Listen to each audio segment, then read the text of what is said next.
last year, di ba, Team Falcons, tapos si Yusu. So ano lang yung feeling na not only bumalik ka na sa PH, pero dun sa yung pinakaunang team mo na Omega. Sa akin ano, sobrang saya kasi pag sa page talaga naglalaro parang ano eh, sobrang Ang nasa mindset ko lang naman ngayon, parang gaganahan ka talaga mag-practice kasi sobrang lalasin ng mga player kaya gagawin ko yung lahat mo lang sa ma-challenge ka talaga.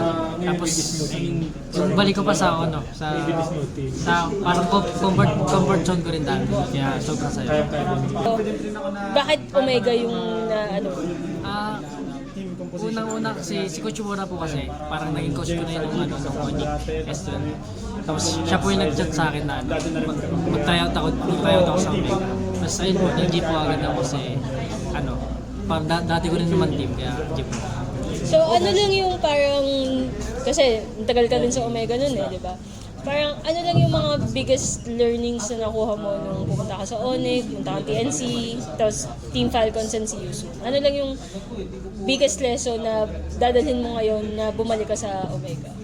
Siguro yung biggest lesson kasi dati sa Omega ano eh, parang medyo matagal ako doon pero parang hindi ko pa siya sobrang nag-develop. Siguro yung ano, communication ko sa game. Kasi dati sa ano, hindi ako masyadong nagsasalita eh. Siguro yun yung natulungan ko sa lahat ng team na napuntahan ko. Cubs talaga. Tapos ano lang yung feeling na, especially yung nag-MSC kayo, ang nawawala na lang si Renzo eh, no?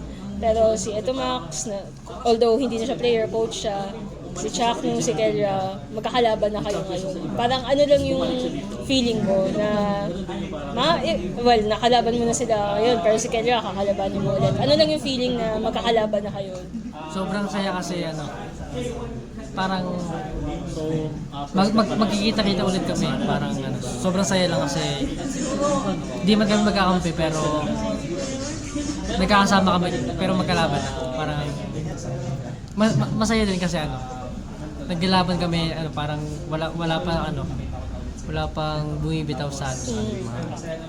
Sige, thank you.